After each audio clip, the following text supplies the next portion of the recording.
ਵਾਹਿਗੁਰੂ ਵਾਹਿਗੁਰੂ ਵਾਹਿਗੁਰੂ ਵਾਹਿਗੁਰੂ ਵਾਹਿਗੁਰੂ। ਸਤਨਾਮ ਸ੍ਰੀ ਵਾਹਿਗੁਰੂ ਸਾਹਿਬ ਜੀ।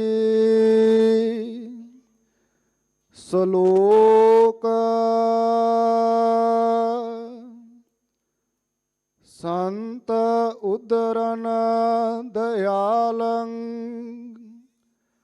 ਆਸਰੰ ਗੋਪਾਲ ਕੀਰਤਨ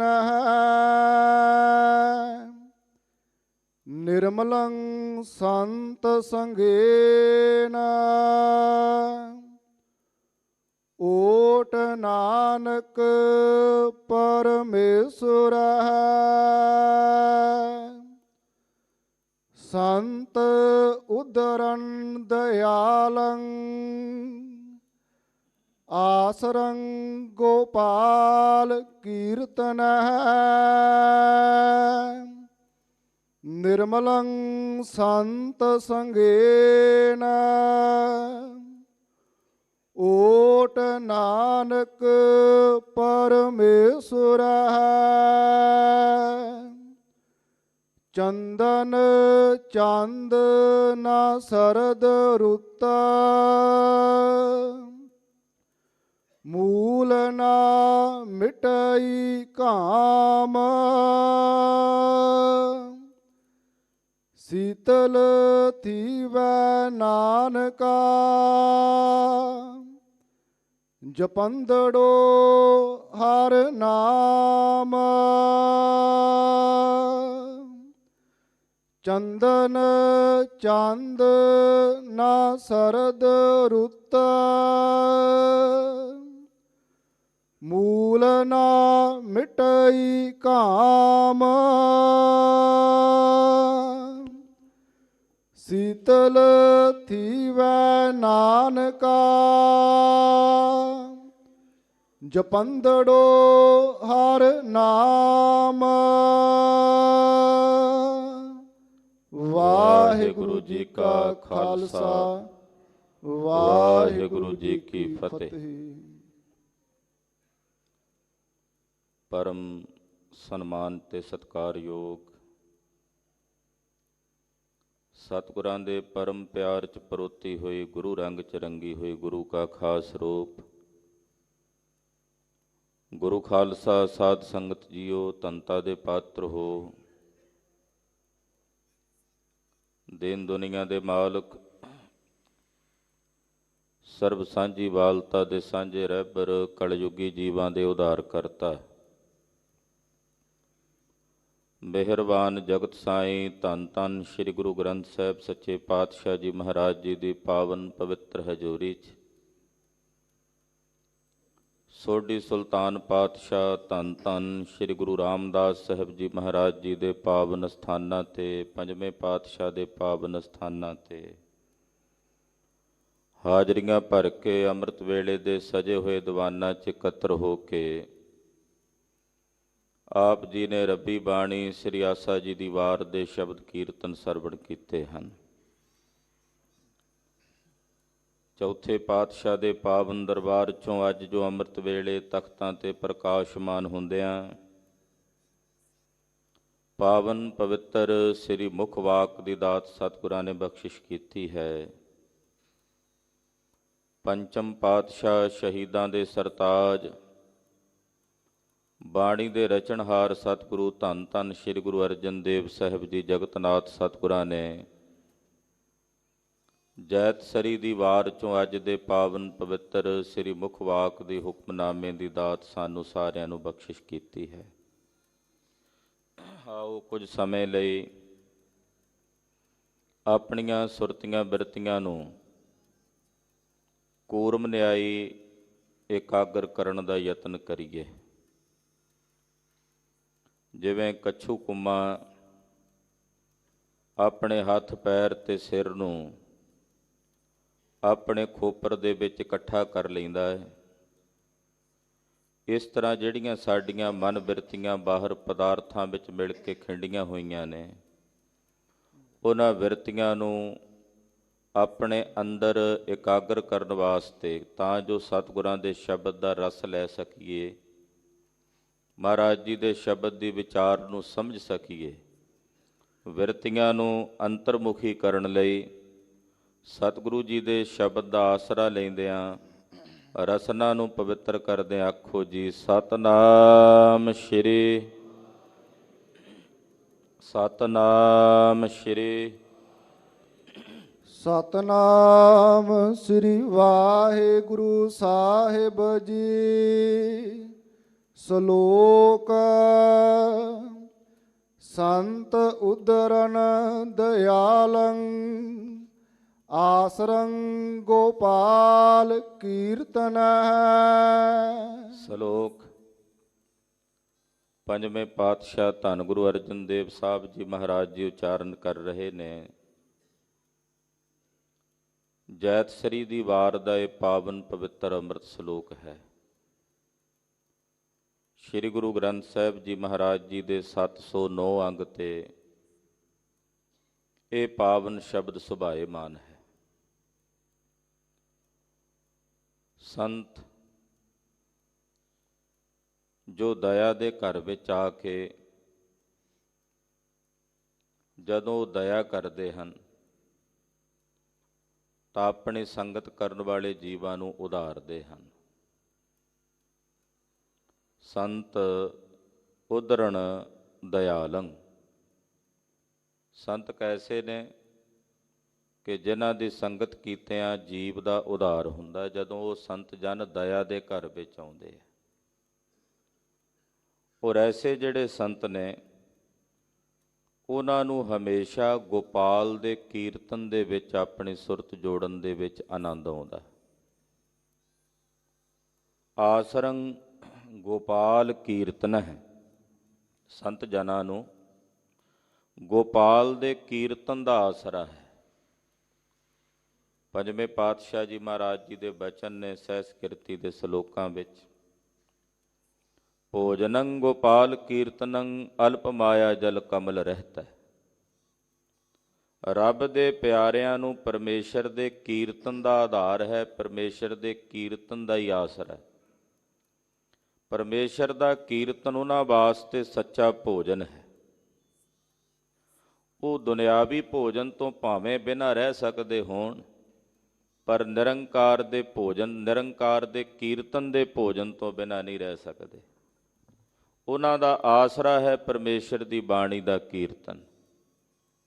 ਔਰ ਨਿਰੰਤਰ ਸਤਿਗੁਰਾਂ ਦੀ ਬਾਣੀ ਦੇ ਕੀਰਤਨ ਦੇ ਰੰਗ ਵਿੱਚ ਰੰਗੇ ਰਹਿੰਦੇ ਹਨ।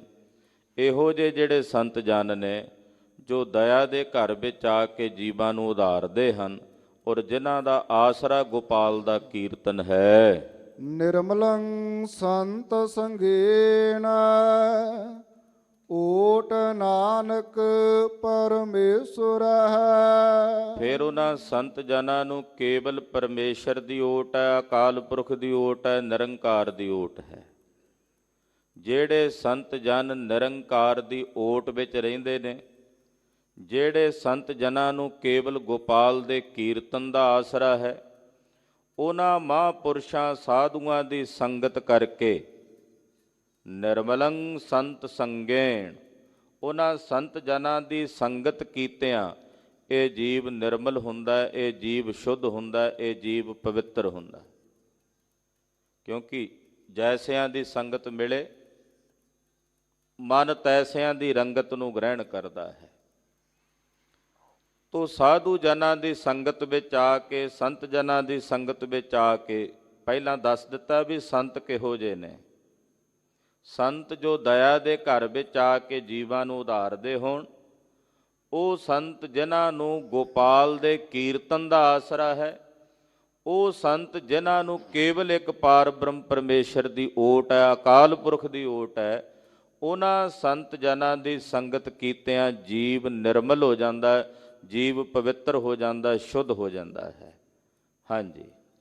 ਚੰਦਨ ਚੰਦ ਨ ਸਰਦ ਰੁੱਤ ਮੂਲ ਨਾ ਮਿਟਈ ਕਾਮ। ਚੰਦਨ ਠੰਡਾ ਹੈ, ਇਸੇ ਕਰਕੇ ਇਹਨੂੰ ਮਸਤਕ ਤੇ ਲਾਇਆ ਜਾਂਦਾ ਹੈ। ਤਾਂ ਜੋ ਮੱਥਾ ਠੰਡਾ ਰਹੇ। ਕਹਿੰਦੇ ਚੰਦਨ ਠੰਡਾ ਹੈ, ਚੰਦਰਮਾ ਵੀ ਠੰਡਾ ਸ਼ੀਤਲ ਹੈ, ਇਹਦੇ ਵਿੱਚੋਂ ਸ਼ੀਤਲ ਰਿਸਮਾਂ ਪੈਦਾ ਹੁੰਦੀਆਂ। ਸਰਦ ਰੁੱਤ, ਅੱਸੂ ਤੇ ਕੱਤਕ ਦੇ ਜਿਹੜੇ 2 ਮਹੀਨੇ ਨੇ ਸਰਦ ਰੁੱਤ ਦੇ ਮੰਨੇ ਜਾਂਦੇ ਨੇ, ਇਹ ਵੀ ਠੰਡੀ ਰੁੱਤ ਹੈ। ਕਹਿੰਦੇ ਇਹ ਜਿਹੜੀਆਂ ਠੰਡੀਆਂ ਚੀਜ਼ਾਂ ਨੇ, ਚਾਹੇ ਉਹ ਚੰਦਨ ਹੈ, ਚਾਹੇ ਉਹ ਚੰਦਰਮਾ ਹੈ, ਚਾਹੇ ਉਹ ਸਰਦ ਰੁੱਤ ਹੈ, ਇਹਨਾਂ ਦੀ ਠੰਡਕ ਨਾਲ ਜੀਵ ਦੇ ਅੰਦਰ ਜੋ ਅਗਿਆਨਤਾ ਦੀ ਤਪਸ਼ ਹੈ, ਵਿਕਾਰਾਂ ਦੀ ਤਪਸ਼ ਹੈ, ਉਹ ਮੂਲੋਂ ਹੀ ਜਮਾਂ ਹੀ ਦੂਰ ਨਹੀਂ ਹੁੰਦੀ। ਆ ਹੁਣ ਆਪਾਂ ਠੰਡ ਦੇ ਵਿੱਚ ਬੈਠੇ ਹਾਂ, ਸਰਦੀ ਦਾ ਮੌਸਮ ਹੈ। ਇਸ ਸਰਦੀ ਦੇ ਮੌਸਮ ਵਿੱਚ ਕੀ ਸਾਡਾ ਹਿਰਦਾ ਸਰਦ ਹੋ ਜਾਂਦਾ? ਹੱਥ ਪੈਰ ਭਾਵੇਂ ਠਾਰੀ ਨਾਲ ਠਰਦੇ ਹੋਣ, ਪਰ ਹਿਰਦਾ ਵਿਸ਼ਿਆਂ ਤੇ ਵਿਕਾਰਾਂ ਦੀ ਤਪਸ਼ ਦੇ ਵਿੱਚ ਸੜਦਾ ਹੈ, ਪੁੱਜਦਾ ਹੈ। ਹਿਰਦਾ ਅਨੇਕ ਪ੍ਰਕਾਰ ਦੇ ਪਦਾਰਥਾਂ ਨੂੰ ਪ੍ਰਾਪਤ ਕਰਨ ਦੀ ਤ੍ਰਿਸ਼ਨਾ ਦੀ ਅੱਗ ਦੇ ਵਿੱਚ ਸੜਦਾ ਹੈ। ਹਿਰਦਾ ਅਗਿਆਨਤਾ ਦੇ ਹਨੇਰੇ ਦੇ ਵਿੱਚ ਤੜਫਦਾ ਹੈ। ਕਹਿੰਦੇ ਭਾਈ ਇਸ ਠੰਡੀਆਂ ਚੀਜ਼ਾਂ ਦੇ ਨਾਲ ਅੰਤਸ਼ਕਰਨ ਨੇ ਸ਼ੀਤਲ ਨਹੀਂ ਹੋ ਜਾਣਾ, ਜੀਵ ਦੇ ਹਿਰਦੇ ਨੇ ਸ਼ੀਤਲ ਨਹੀਂ ਹੋ ਜਾਣਾ। ਸੀਤਲ ਥੀਵੈ ਨਾਨਕਾ ਜਪੰਦੜੋ ਹਰ ਨਾਮ। ਫਿਰ ਪੁੱਛਿਆ ਸਤਿਗੁਰੂ ਜੀ ਕਿਰਪਾ ਕਰਕੇ ਦੱਸੋ ਕਿ ਸਾਡੇ ਜਿਹੜੇ ਮਨ ਨੇ, ਬਲਦੇ ਸੜਦੇ ਹਿਰਦੇ ਨੇ, ਇਹ ਠੰਡੇ ਕਿਵੇਂ ਹੋਵਣ, ਇਹ ਸ਼ੀਤਲ ਕਿਵੇਂ ਹੋਵਣ? ਸਾਡੇ ਬਲਦੇ ਸੜਦੇ ਹਿਰਦਿਆਂ ਨੂੰ ਸ਼ਾਂਤੀ ਕਿਵੇਂ ਮਿਲੇ? ਤਾਂ ਪਾਤਸ਼ਾਹ ਕਹਿੰਦੇ ਇੱਕੋ ਇੱਕ ਤਰੀਕਾ ਹੈ, ਇਹ ਹਿਰਦਾ ਤਾਂ ਸ਼ੀਤਲ ਹੋ ਸਕਦਾ ਹੈ ਜੇ ਤੁਸੀਂ ਨਿਰੰਕਾਰ ਹਰੀ ਅਕਾਲ ਪੁਰਖ ਪਰਮੇਸ਼ਰ ਦੇ ਨਾਮ ਨੂੰ ਜਪਦੇ ਹੋ। ਸੀਤਲ ਥੀਵੈ ਨਾਨਕਾ, ਧੰਨ ਗੁਰੂ ਅਰਜਨ ਦੇਵ ਸਾਹਿਬ ਕਹਿੰਦੇ ਤਾਂ ਠੰਡਾ ਹੁੰਦਾ ਜਿਹੜਾ ਮਨ ਚੰਦਨ ਦੇ ਨਾਲ ਠੰਡਾ ਨਹੀਂ ਹੁੰਦਾ, ਜਿਹੜਾ ਮਨ ਚੰਦਰਮਾ ਦੀਆਂ ਰਿਸਮਾਂ ਨਾਲ ਠੰਡਾ ਨਹੀਂ ਹੁੰਦਾ, ਜਿਹੜਾ ਮਨ ਸਰਦ ਰੁੱਤ ਦੀ ਸਰਦੀ ਨਾਲ ਠੰਡਾ ਨਹੀਂ ਹੁੰਦਾ। ਪਾਤਸ਼ਾਹ ਕਹਿੰਦੇ ਉਹ ਮਨ ਸ਼ੀਤਲ ਹੋ ਜਾਂਦਾ ਜਦੋਂ ਹਰੀ ਅਕਾਲ ਪੁਰਖ ਪਰਮੇਸ਼ਰ ਦੇ ਨਾਮ ਨੂੰ ਜਪੀਏ। ਜਪੰਦੜੋ ਹਰ ਨਾਮ, ਜਦੋਂ ਰਸਨਾ ਤੋਂ ਕਹੀਏ ਸਤਨਾਮ ਸ੍ਰੀ ਵਾਹਿਗੁਰੂ, ਉਸ ਵੇਲੇ ਬਲਦਾ ਸੜਦਾ ਤਪਦਾ ਹਿਰਦਾ ਠੰਡਾ ਠਾਰ ਤੇ ਸ਼ੀਤਲ ਹੋ ਜਾਂਦਾ ਹੈ। ਪੌੜੀ ਚਰਨ ਕਮਲ ਕੀ ਓਟ ਉਦਰੇ ਸਗਲ ਜਨ। ਜਿਨ੍ਹਾਂ ਨੇ ਨਿਰੰਕਾਰ ਅਕਾਲ ਪੁਰਖ ਵਾਹਿਗੁਰੂ ਪਾਰ ਬ੍ਰਹਮ ਪਰਮੇਸ਼ਰ ਦੇ ਚਰਨ ਕਮਲਾਂ ਦੀ ਓਟ ਲਈ ਹੈ, ਆਸਰਾ ਲਿਆ। ਇਹ ਪੌੜੀ ਮਹਾਰਾਜ ਪੰਜਵੇਂ ਪਾਤਸ਼ਾਹ ਉਚਾਰ ਰਹੇ ਨੇ।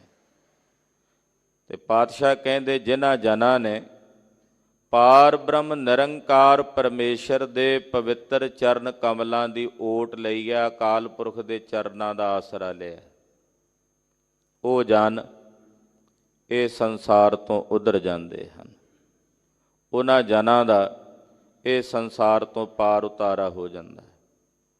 ਸੰਸਾਰ ਦੇ ਕਿਸੇ ਕਾਰਜ ਲਈ, ਚਾਹੇ ਉਹ ਪਰਮਾਰਥ ਹੋਵੇ, ਚਾਹੇ ਉਹ ਸੰਸਾਰੀ ਹੋਵੇ, ਗੁਰਸਿੱਖ ਆਪਣੇ ਗੁਰੂ ਦੇ ਚਰਨਾਂ ਵਿੱਚ ਅਰਦਾਸ ਕਰਕੇ ਆਪਣੇ ਸਤਿਗੁਰਾਂ ਦੇ ਚਰਨਾਂ ਦੀ ਓਟ ਲੈਂਦਾ, ਸਤਿਗੁਰਾਂ ਦੇ ਚਰਨਾਂ ਦਾ ਆਸਰਾ ਲੈਂਦਾ। ਔਰ ਗੁਰੂ ਪਾਤਸ਼ਾਹ ਦੇ ਚਰਨਾਂ ਦਾ ਆਸਰਾ ਲੈ ਕੇ ਕਿਸੇ ਵੀ ਕਾਰਜ ਦੀ ਆਰੰਭਤਾ ਕਰਦਾ। ਕੋਈ ਵੀ ਕਾਰਜ ਹੋਵੇ ਗੁਰਸਿੱਖ ਦਾ, ਗੁਰੂ ਚਰਨਾਂ ਦੇ ਵਿੱਚ ਅਰਦਾਸ ਕਰਕੇ ਗੁਰੂ ਚਰਨਾਂ ਦੀ ਓਟ ਗੁਰਸਿੱਖ ਲੈਂਦੇ ਹੈ, ਔਰ ਉਹਨਾਂ ਕਾਰਜਾਂ ਵਿੱਚ ਸਤਿਗੁਰੂ ਜੀ ਸਫਲਤਾ ਪ੍ਰਦਾਨ ਕਰਦੇ ਹਨ। ਸੋਢੀ ਸੁਲਤਾਨ ਪਾਤਸ਼ਾਹ ਧੰਨ ਗੁਰੂ ਰਾਮਦਾਸ ਸਾਹਿਬ ਜੀ ਦੇ ਪਵਿੱਤਰ ਚਰਨਾਂ ਵਿੱਚ ਅਰਦਾਸ ਕੀਤੀ। ਉਹ ਅਰਦਾਸ ਸਤਿਗੁਰੂ ਚੌਥੇ ਪਾਤਸ਼ਾਹ ਜੀ ਮਹਾਰਾਜ ਜੀ ਨੇ ਪ੍ਰਵਾਨ ਕੀਤੀ। ਕਿਸਾਨ ਵੀਰਾਂ ਦੇ ਮੋਰਚੇ ਹੱਲ ਹੋਏ ਹਨ। ਭਾਵੇਂ ਕਿ ਦੁਨਿਆਵੀ ਕਾਰਨ ਕਿਸੇ ਵੀ ਪ੍ਰਕਾਰ ਦੇ ਬਣੇ ਹੋਣ, ਪਰ ਕਾਰਜ ਰਾਸ ਕਰਨ ਵਾਲੇ ਸਤਿਗੁਰੂ ਸੱਚੇ ਪਾਤਸ਼ਾਹ ਜੀ ਹਨ। ਜਿੱਥੇ ਜਿੱਥੇ ਵੀ ਗੁਰਸਿੱਖ ਬੈਠੇ ਮਹਾਰਾਜ ਜੀ ਦੇ ਚਰਨਾਂ 'ਚ ਰਜੋਈਆਂ ਕਰਦੇ ਰਹੇ, ਅਰਦਾਸਾਂ ਕਰਦੇ ਰਹੇ, ਉਹ ਅਰਦਾਸਾਂ ਸਤਿਗੁਰਾਂ ਦੇ ਦਰ 'ਤੇ ਕਬੂਲ ਹੋਈਆਂ ਹਨ। ਔਰ ਨੌਵੇਂ ਪਾਤਸ਼ਾਹ ਜੀ ਮਹਾਰਾਜ ਜੀ ਵੱਲੋਂ ਬਖਸ਼ਿਆ ਹੋਇਆ ਸਿਰ ਗੁਰਸਿੱਖਾਂ ਦਾ ਉਹਨੇ ਫਤਿਹ ਪ੍ਰਾਪਤ ਕੀਤੀ ਹੈ। ਖਾਲਸਾ ਜੀ, ਜਗਤ ਗੁਰੂ ਗੁਰੂ ਨਾਨਕ ਸਾਹਿਬ ਸੱਚੇ ਪਾਤਸ਼ਾਹ ਜੀ ਮਹਾਰਾਜ ਜੀ ਦੀ ਜਨਮ ਸਾਖੀ ਵਿੱਚ ਜਦੋਂ ਵਿਚਾਰ ਕਰਕੇ ਪੜ੍ਹਦੇ ਹਾਂ, ਪਾਤਸ਼ਾਹ ਦੀ ਸਿੱਧਾਂ ਦੇ ਨਾਲ ਗੋਸ਼ਟੀ ਹੋਈ। ਸਿੱਧਾਂ ਦੇ ਮਨਾਂ 'ਚ ਵਿਚਾਰ ਆਈ ਕਿ ਐਸਾ ਉਜਵਲ ਦਿਮਾਗ ਆਦਮੀ, ਜਿਹਦਾ ਰੌਸ਼ਨ ਦਿਮਾਗ ਹੈ ਤੇ ਸਾਡੇ ਹਰ ਇੱਕ ਸਵਾਲ ਦਾ ਜਵਾਬ ਝੱਟ ਦੇ ਦਿੰਦਾ, ਇਹ ਕਿਤੇ ਸਾਡੇ ਪੰਥ ਵਿੱਚ ਆ ਜਾਵੇ, ਸਾਡੇ ਪੰਥ ਨੂੰ ਧਾਰਨ ਕਰ ਲਵੇ, ਯੋਗੀ ਬਣ ਜਾਏ ਤੇ ਸਾਡੇ ਪੰਥ ਦਾ ਸਾਰੇ ਜਗਤ ਵਿੱਚ ਨਾਂ ਹੋਵੇਗਾ, ਬੋਲਬਾਲਾ ਹੋਵੇਗਾ। ਉਹਨਾਂ ਸਤਿਗੁਰੂ ਜੀ ਨੂੰ ਅਨੇਕ ਪ੍ਰਕਾਰ ਦੇ ਸਵਾਲ ਕੀਤੇ, ਅਨੇਕਾਂ ਪ੍ਰਕਾਰ ਦੀਆਂ ਦਲੀਲਾਂ ਦੇ ਦੇ ਕੇ ਸਤਿਗੁਰੂ ਜੀ ਨੂੰ ਆਪਣਿਆਂ ਬਚਨਾਂ ਵਿੱਚ, ਆਪਣਿਆਂ ਪ੍ਰਸ਼ਨਾਂ ਵਿੱਚ ਉਲਝਾਉਣਾ ਚਾਹਿਆ। ਪਾਤਸ਼ਾਹ ਨੂੰ ਆਪਣੀਆਂ ਆਜ਼ਮਤਾਂ ਦੇ ਜ਼ੋਰ ਨਾਲ ਡਰਾਉਣਾ ਚਾਹਿਆ। ਅਖੀਰ ਨੂੰ ਇਹਨਾਂ ਨੇ ਸਤਿਗੁਰਾਂ ਨੂੰ ਲਾਲਚ ਦੇਣ ਵਾਸਤੇ ਇੱਕ ਖੱਪਰ ਦਿੱਤਾ। ਭਾਈ ਗੁਰਦਾਸ ਜੀ ਲਿਖਦੇ ਆ, ਆਖਿਆ ਬਾਲੇ ਇਹ ਖੱਪਰ ਪਾਣੀ ਦਾ ਭਰ ਕੇ ਲਿਆਓ। ਸਤਿਗੁਰੂ ਸੱਚੇ ਪਾਤਸ਼ਾਹ ਜੀ ਮਹਾਰਾਜ ਜੀ ਉਹ ਖੱਪਰ ਲੈ ਕੇ ਜਦੋਂ ਨੇੜੇ ਤਾਲ ਦੇ ਪਹੁੰਚੇ, ਕੀ ਵੇਖਦੇ ਨੇ ਕਿ ਤਾਲ ਦੇ ਵਿੱਚ ਅਨੇਕਾਂ ਪ੍ਰਕਾਰ ਦੇ ਰਤਨ, ਜਵਾਹਰਾਤ, ਹੀਰੇ ਮੋਤੀ ਭਰੇ ਪਏ ਨੇ। ਸਤਿਗੁਰੂ ਜੀ ਨੇ ਵੇਖਿਆ ਤੇ ਮੁਸਕਰਾਏ। ਖਾਲੀ ਖੱਪਰ ਲੈ ਕੇ ਯੋਗੀਆਂ ਕੋਲ ਵਾਪਸ ਆ ਗਏ। ਮੁਸਕਰਾ ਕੇ ਯੋਗੀਆਂ ਨੂੰ ਕਹਿੰਦੇ, ਯੋਗੀਓ ਉੱਥੇ ਪਾਣੀ ਨਹੀਂ ਹੈ। ਉਹ ਮੋਤੀ, ਜਵਾਹਰਾਤ, ਹੀਰੇ ਵਿਖਾਉਣ ਦਾ ਮਤਲਬ ਸੀ ਕਿ ਸ਼ਾਇਦ ਉਹਨਾਂ ਦੇ ਲੋਭ ਵਸ ਹੋ ਕੇ ਗੁਰੂ ਨਾਨਕ ਸਾਹਿਬ ਸਾਡੇ ਪੰਥ ਵਿੱਚ ਆ ਜਾਣ। ਪਰ ਸਤਿਗੁਰੂ ਗੁਰੂ ਨਾਨਕ ਸਾਹਿਬ ਸੱਚੇ ਪਾਤਸ਼ਾਹ ਜੀ ਮਹਾਰਾਜ ਜੀ ਨੇ ਆਪਣੇ ਨਿਸ਼ਚੇ ਨਾਲ, ਆਪਣੇ ਸਵੈ ਧਰਮ ਵਿੱਚ ਪਰਪੱਕ ਰਹਿੰਦਿਆਂ ਉਹਨਾਂ ਯੋਗੀਆਂ ਨੂੰ ਆਪਣੇ ਚਰਨਾਂ 'ਤੇ ਝੁਕਾ ਲਿਆ। ਸਤਿਗੁਰੂ ਗੁਰੂ ਨਾਨਕ ਸਾਹਿਬ ਸੱਚੇ ਪਾਤਸ਼ਾਹ ਦਾ ਸਿਰ ਜਿੱਤਿਆ। ਪੰਜਵੇਂ ਜਾਮੇ 'ਚ ਜਗਤ ਗੁਰੂ ਧੰਨ ਗੁਰੂ ਅਰਜਨ ਦੇਵ ਸਾਹਿਬ ਸੱਚੇ ਪਾਤਸ਼ਾਹ ਤਤੀਆਂ ਤਵੀਆਂ 'ਤੇ ਬੈਠੇ, ਦੇਗਾਂ ਦੇ ਪਾਣੀਆਂ ਵਿੱਚ ਉਬਲੇ, ਬਲਦਾ ਸੜਦਾ ਤਪਦਾ ਰੇਤ ਆਪਣੇ ਤਨ 'ਤੇ ਪਵਾਇਆ। ਆਪਣਾ ਸਵੈ ਧਰਮ ਨਹੀਂ ਤਿਆਗਿਆ, ਆਪਣੇ ਸਿਰ ਨੂੰ, ਆਪਣੇ ਨਿਸ਼ਚੇ ਨੂੰ ਸਤਿਗੁਰਾਂ ਨੇ ਪਾਲਿਆ। ਨੌਵੇਂ ਜਾਮੇ ਵਿੱਚ ਕੁਝ ਦਿਨ ਪਹਿਲਾਂ ਸਤਿਗੁਰਾਂ ਦਾ ਸ਼ਹੀਦੀ ਪੁਰਬ ਮਨਾ ਕੇ ਹਟੇ ਹਾਂ। ਜਗਤ ਗੁਰੂ ਧੰਨ ਸ੍ਰੀ ਗੁਰੂ ਤੇਗ ਬਹਾਦਰ ਸਾਹਿਬ ਸੱਚੇ ਪਾਤਸ਼ਾਹ ਨੂੰ ਔਰੰਗਜ਼ੇਬ ਕਹਿੰਦਾ, ਤੁਸੀਂ ਸਾਡਾ ਦੀਨ ਇਸਲਾਮ ਕਬੂਲ ਕਰ ਲਵੋ, ਇਸਲਾਮ ਦੇ ਧਾਰਨੀ ਹੋ ਜਾਓ, ਜਾਂ ਕਰਾਮਾਤ ਵਿਖਾਓ, ਜਾਂ ਫਿਰ ਸ਼ਹੀਦ ਹੋਣ ਨੂੰ ਤਿਆਰ ਹੋ ਜਾਓ। ਸਤਿਗੁਰਾਂ ਨੇ ਸ਼ਹੀਦੀ ਦਾ ਰਸਤਾ ਅਖਤਿਆਰ ਕੀਤਾ। ਸੀਸ ਦੀਆ ਪਰ ਸਿਰ ਨਾ ਦੀਆ। ਆਪਣਾ ਸਿਰ ਨਹੀਂ ਤਿਆਗਿਆ, ਆਪਣਾ ਨਿਸ਼ਚਾ ਨਹੀਂ ਤਿਆਗਿਆ। ਆਪਣੇ ਸਿਰ ਨੂੰ ਪੱਕਾ ਰੱਖਦਿਆਂ ਹੋਇਆਂ ਗੁਰਦੇਵ ਨੇ ਸ਼ਹਾਦਤ ਦਾ ਜਾਮ ਪ੍ਰਾਪਤ ਕਰ ਲਿਆ, ਪਰ ਆਪਣੇ ਸਵੈ ਧਰਮ ਨੂੰ, ਆਪਣੇ ਸਿਰ ਨੂੰ ਨਹੀਂ ਤਿਆਗਿਆ। ਉਹ ਸਿਰ ਗੁਰੂ ਕੇ ਸਿੱਖਾਂ ਨੇ ਆਪਣੇ ਹਿਰਦੇ 'ਚ ਧਾਰਨ ਕੀਤਾ। ਸੈਂਕੜੇ ਨਹੀਂ, ਹਜ਼ਾਰਾਂ ਨਹੀਂ, ਲੱਖਾਂ ਦੀ ਗਿਣਤੀ ਵਿੱਚ ਸ਼ਹਾਦਤਾਂ ਹੋਈਆਂ ਨੇ। ਚਾਹੇ ਉਹ ਭਾਈ ਤਾਰੂ ਸਿੰਘ ਜੀ ਨੇ, ਚਾਹੇ ਉਹ ਸ਼ਹੀਦ ਭਾਈ ਮਨੀ ਸਿੰਘ ਜੀ ਨੇ, ਚਾਹੇ ਉਹ ਭਾਈ ਸ਼ਹਬਾਜ਼ ਸਿੰਘ ਜੀ ਨੇ, ਭਾਈ ਸੁਬੇਗ ਸਿੰਘ ਜੀ ਨੇ, ਭਾਈ ਹਕੀਕਤ ਰਾਏ ਜੀ ਵਰਗੇ ਗੁਰਮੁਖ ਪਿਆਰੇ ਹਨ, ਸ਼ਹੀਦ ਬਾਬਾ ਗੁਰਬਖਸ਼ ਸਿੰਘ ਜੀ ਵਰਗੇ ਹਨ, ਜਿਨ੍ਹਾਂ ਨੇ ਆਪਣੇ ਉਸੇ ਸਿਰ ਨੂੰ ਪਾਲਿਆ ਜਿਹੜਾ ਗੁਰੂ ਨਾਨਕ ਸਾਹਿਬ ਨੇ ਦਿੱਤਾ ਤੇ ਨੌਵੇਂ ਪਾਤਸ਼ਾਹ ਨੇ ਦਿੱਤਾ। ਉਸ ਸਿਰ ਨੂੰ ਪਾਲਦਿਆਂ ਹੋਇਆਂ ਆਪਣੀਆਂ ਸ਼ਹਾਦਤਾਂ ਦੇ ਦਿੱਤੀਆਂ, ਪਰ ਆਪਣਾ ਸਿਰ ਨਹੀਂ ਤਿਆਗਿਆ। ਅੱਜ ਦਿੱਲੀ ਦੇ ਬਰੂਹਾਂ ਵਿੱਚ ਬੈਠੇ ਕਿਸਾਨ ਜਿੱਤੇ ਨੇ ਤਾਂ ਉਹ ਸਿਰ ਦੀ ਜਿੱਤ ਹੋਈ ਹੈ, ਜਿਹੜਾ ਸਿਰ ਧੰਨ ਗੁਰੂ ਨਾਨਕ ਸਾਹਿਬ ਤੇ ਧੰਨ ਗੁਰੂ ਤੇਗ ਬਹਾਦਰ ਸਾਹਿਬ ਨੇ ਆਪਣੇ ਸਿੱਖਾਂ ਨੂੰ ਬਖਸ਼ਿਆ ਹੈ। ਉਸ ਸਿਰ ਦੀ ਫਤਿਹ ਹੋਈ ਹੈ। ਖਾਲਸਾ ਜੀ, ਵਰਤਮਾਨ ਦੇ ਸਮੇਂ ਵਿੱਚ ਵੇਖੀਏ ਤਾਂ ਕਿਸੇ ਨੂੰ ਅਨੇਕ ਪ੍ਰਕਾਰ ਦੇ ਲੁਭਾਵਣੇ ਲਾਲਚ ਦੇ ਕਰਕੇ ਅੱਜ ਪੰਜਾਬ ਦੀ ਧਰਤੀ ਤੇ ਬੜੀ ਭਿਆਨਕ ਬਾਦੀ ਚੱਲ ਰਹੀ ਹੈ। ਲਾਲਚ ਦੇ ਕਰਕੇ ਤੁਹਾਨੂੰ ਚੰਗੇ ਸਕੂਲਾਂ ਵਿੱਚ ਪੜ੍ਹਾਵਾਂਗੇ, ਇਹ ਕਰਾਂਗੇ, ਹੋਰ ਅਨੇਕ ਪ੍ਰਕਾਰ ਦੇ ਲੁਭਾਵਣੇ ਲਾਲਚ ਦੇ ਕੇ ਜੀ ਤੁਹਾਡੇ ਲਈ ਦੁਆ ਕਰਾਂਗੇ, ਤੁਹਾਡੀ ਆਹ ਬਿਮਾਰੀ ਠੀਕ ਹੋਵੇਗੀ। ਅਨੇਕਾਂ ਨੂੰ ਆਪਣੇ ਧਰਮ ਤੋਂ ਬੇਮੁਖ ਕਰਕੇ ਧਰਮ ਤਬਦੀਲ ਕੀਤਾ ਜਾ ਰਿਹਾ ਹੈ। ਉਹ ਸਿਰ ਜਿਹੜਾ ਸਤਿਗੁਰੂ ਸੱਚੇ ਪਾਤਸ਼ਾਹ ਜੀ ਮਹਾਰਾਜ ਜੀ ਨੇ ਆਪਣੇ ਸਿੱਖਾਂ ਨੂੰ ਦਿੱਤਾ, ਗੁਰੂ ਖਾਲਸਾ ਜੀ, ਉਸ ਸਿਰ ਨੂੰ ਪਾਲਦਿਆਂ ਹੋਇਆਂ ਗੁਰਸਿੱਖ ਸ਼ਹਾਦਤ ਦਾ ਜਾਮ ਭਾਵੇਂ ਪ੍ਰਾਪਤ ਕਰ ਜਾਣ, ਪਰ ਆਪਣੇ ਸਵੈ ਧਰਮ ਦਾ ਤਿਆਗ ਨਹੀਂ ਕਰਦੇ। ਜਿਹੜੇ ਕੱਚੇ ਪਿੱਲੇ ਹੁੰਦੇ ਆ ਉਹ ਛੇਤੀ ਡੋਲ ਜਾਂਦੇ ਹਨ। ਗੁਰਸਿੱਖ ਆਪਣੇ ਗੁਰੂ ਦੇ ਚਰਨ ਕਮਲਾਂ ਦੀ ਓਟ ਲੈਂਦਾ, ਸਤਿਗੁਰਾਂ ਦੇ ਚਰਨ ਕਮਲਾਂ ਦਾ ਆਸਰਾ ਲੈਂਦਾ ਹੈ। ਮਹਾਰਾਜ ਪੰਜਵੇਂ ਪਾਤਸ਼ਾਹ ਕਹਿੰਦੇ ਹੈ, ਸਤਿਗੁਰੂ ਜੀ ਤੁਹਾਡੇ ਚਰਨ ਕਮਲਾਂ ਦੀ ਓਟ ਜਿਨ੍ਹਾਂ ਜਨਾਂ ਨੇ ਲਈ ਹੈ, ਉਹ ਜਨ ਇਸ ਸੰਸਾਰ ਤੋਂ ਉਧਰ ਗਏ ਹਨ। ਉਹਨਾਂ ਜਨਾਂ ਦਾ ਇਹ ਸੰਸਾਰ ਤੋਂ ਪਾਰ ਉਤਾਰਾ ਹੋਇਆ ਹੈ। ਸੁਨ ਪ੍ਰਤਾਪ ਗੋਬਿੰਦ ਨਿਰਭਉ ਭਏ ਮਨ। ਆਪਣੇ ਗੋਬਿੰਦ ਦਾ ਪ੍ਰਤਾਪ ਸੁਣ ਕੇ, ਆਪਣੇ ਮਾਲਕ ਦੀ ਵਡਿਆਈ ਸੁਣ ਕੇ, ਆਪਣੇ ਸਾਹਿਬ ਦਾ ਪ੍ਰਤਾਪ ਸੁਣ ਕੇ ਕਹਿੰਦੇ ਜਿਹੜੇ ਪਰਮੇਸ਼ਰ ਦੇ ਪਿਆਰੇ ਨੇ ਉਹਨਾਂ ਦਾ ਮਨ ਨਿਰਭਉ ਹੋ ਗਿਆ। ਸੁਣਿਆ ਕਿ ਮੇਰੇ ਸੁਆਮੀ ਦਾ ਪ੍ਰਤਾਪ ਇਤਨਾ ਵੱਡਾ ਹੈ ਕਿ ਜਿਸ ਦਾ ਨਾਂ ਲਿਆਂ ਵੀ ਜਮਦੂਤ ਛੱਡ ਕੇ ਚਲੇ ਜਾਂਦੇ ਹਨ। ਮੇਰੇ ਸੁਆਮੀ ਦਾ ਪ੍ਰਤਾਪ ਐਸਾ ਹੈ ਕਿ ਜਿਸ ਨੂੰ ਧਨ ਕਹਿਆ ਜਮ ਨੇੜੇ ਨਹੀਂ ਆਉਂਦੇ। ਕਹਿੰਦੇ ਆਪਣੇ ਐਸੇ ਸੁਆਮੀ ਦਾ ਪ੍ਰਤਾਪ ਸੁਣ ਕੇ ਸੇਵਕ ਦਾ ਮਨ ਨਿਰਭਉ ਹੋ ਗਿਆ, ਨਿਡਰ ਹੋ ਗਿਆ। ਸਾਰੇ ਭਉ, ਸਾਰੇ ਖੌਫ, ਸਾਰੇ ਡਰ ਸੇਵਕਾਂ ਦੇ ਹਿਰਦਿਆਂ ਚੋਂ ਨਿਰਵਿਰਤ ਹੋ ਗਏ ਜਦੋਂ ਤਿਨਾਂ ਨੇ ਆਪਣੇ ਸੁਆਮੀ ਦਾ ਗੋਬਿੰਦ ਦਾ ਪ੍ਰਤਾਪ ਸੁਣਿਆ। ਟੂਟ ਨ ਆਵੈ ਮੂਲ ਸੰਚਿਆ ਨਾਮ ਧਨ। ਜਿਨ੍ਹਾਂ ਗੁਰਮੁਖਾਂ ਨੇ ਪਰਮੇਸ਼ਰ ਦੇ ਨਾਮ ਧਨ ਨੂੰ ਸੰਚਿਆ, ਨਾਮ ਧਨ ਨੂੰ ਇਕੱਤਰ ਕੀਤਾ ਹੈ, ਭਾਈ ਇਹ ਨਾਮ ਧਨ ਦਾ ਖਜ਼ਾਨਾ ਐਸਾ ਵੀ ਜਿਹੜਾ ਮੂਲੋਂ ਹੀ ਇਹਦੇ ਵਿੱਚ ਕਦੇ ਤੋਟਾ ਨਹੀਂ ਆਉਂਦਾ, ਇਹਦੇ ਵਿੱਚ ਕਦੇ ਘਾਟਾ ਨਹੀਂ ਆਉਂਦਾ। ਇਹ ਐਸਾ ਅਖੁੱਟ ਖਜ਼ਾਨਾ ਹੈ ਜਿਹਦੇ ਵਿੱਚ ਕਦੇ ਕਿਸੇ ਪ੍ਰਕਾਰ ਦਾ ਤੋਟਾ ਨਹੀਂ ਆਉਂਦਾ। ਸੰਤ ਜਨਾ ਸਿਓ ਸੰਗ ਪਾਈਐ ਵੱਡਾ ਪੁੰਨ। ਸੰਤ ਜਨਾਂ ਦੀ ਸੰਗਤ ਵੱਡਿਆਂ ਪੁੰਨਾਂ ਕਰਕੇ ਪ੍ਰਾਪਤ ਹੁੰਦੀ ਹੈ। ਸਤਿਪੁਰਸ਼ਾਂ ਦੀ ਸੰਗਤ, ਗੁਰੂ ਕੀ ਸੰਗਤ, ਗੁਰਸਿੱਖਾਂ ਦੀ ਸੰਗਤ, ਜਦੋਂ ਕੋਈ ਪੂਰਬਲੇ ਜਨਮਾਂ ਦੇ ਕੀਤੇ ਚੰਗੇ ਕਰਮ ਜਾਗਦੇ ਨੇ ਖਾਲਸਾ ਜੀ, ਉਹਨਾਂ ਚੰਗੇ ਕਰਮਾਂ ਦੀ ਬਦੌਲਤ ਹੀ ਸਤਿਪੁਰਸ਼ਾਂ ਦੀ ਸੰਗਤ ਹਾਸਲ ਹੁੰਦੀ ਹੈ, ਸਤਿਪੁਰਸ਼ਾਂ ਦੀ ਸੰਗਤ ਨਸੀਬ ਹੁੰਦੀ ਹੈ। ਬਿਨਾਂ ਭਾਗਾਂ ਤੋਂ ਗੁਰੂ ਕੇ ਪਿਆਰਿਆਂ ਦੀ ਸੰਗਤ ਨਹੀਂ ਮਿਲਦੀ। ਆਠ ਪਹਿਰ ਹਰ ਧਿਆਏ ਹਰ ਜਸ ਨਿਤ ਸੁਨ।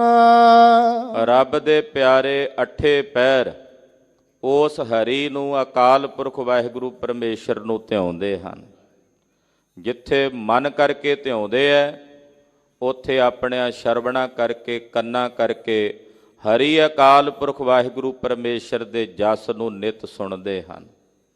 ਅੱਠੇ ਪਹਿਰ ਧਿਆਉਂਦੇ ਐ ਔਰ ਆਪਣਿਆਂ ਸ਼ਰਵਣਾ ਦੁਆਰਾ, ਕੰਨਾਂ ਦੁਆਰਾ ਨਿਰੰਕਾਰ ਅਕਾਲ ਪੁਰਖ ਵਾਹਿਗੁਰੂ ਪਰਮੇਸ਼ਰ ਦੇ ਅੰਮ੍ਰਿਤ ਜਸ ਨੂੰ ਗੁਰੂ ਕੇ ਪਿਆਰੇ ਗੁਰਮੁਖ ਸੁਣਦੇ ਹਨ। ਲੜੀਵਾਰ ਕਥਾ ਸਤਿਗੁਰਾਂ ਦੇ ਪਾਵਨ ਸਰੂਪ ਦੀ ਸਤਿਗੁਰਾਂ ਦੇ ਇਸ ਪਾਵਨ ਸਥਾਨ ਤੇ ਚੱਲ ਰਹੀ ਹੈ। ਪੰਚਮ ਪਾਤਸ਼ਾਹ ਧੰਨ ਗੁਰੂ ਅਰਜਨ ਦੇਵ ਸਾਹਿਬ ਜੀ ਦੇ ਅੰਮ੍ਰਿਤ ਬਚਨਾਂ ਦੀ ਵਿਚਾਰ ਚੱਲ ਰਹੀ ਹੈ। 898 ਅੰਗ ਤੇ ਕਥਾ ਪਹੁੰਚੀ ਹੈ ਗੁਰੂ ਕਿਰਪਾ ਨਾਲ। ਰਾਮਕਲੀ ਰਾਗ ਹੈ। ਆਓ ਲੜੀਵਾਰ ਸ਼ਬਦ ਦੀ ਵਿਚਾਰ ਨਾਲ ਜੁੜੀਏ।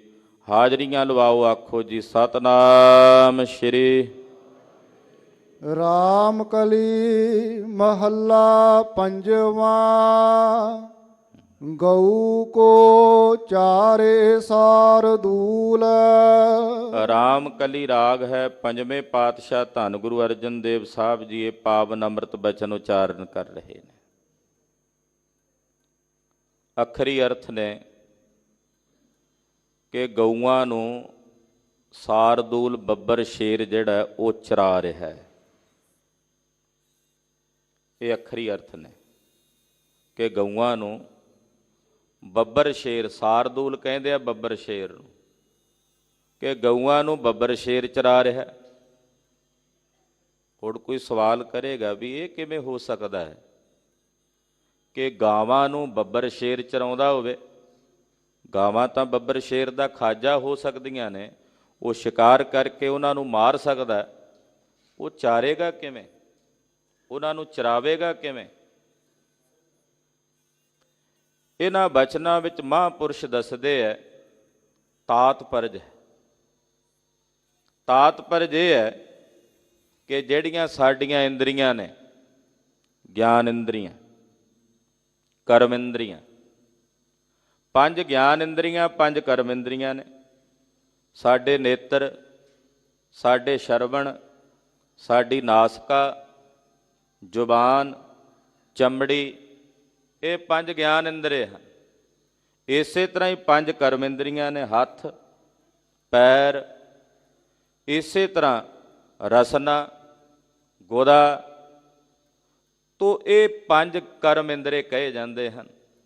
ਇਹਨਾਂ 5 ਗਿਆਨ ਇੰਦਰੀਆਂ ਤੇ 5 ਕਰਮ ਇੰਦਰੀਆਂ ਨੂੰ ਕਾਬੂ ਕਰਕੇ ਇਹਨਾਂ ਨੂੰ ਚਲਾਉਣ ਵਾਲਾ ਕੌਣ ਹੈ? ਮਨ। ਮਨ ਇਹਨਾਂ ਦਾ ਪ੍ਰੇਰਕ ਹੈ।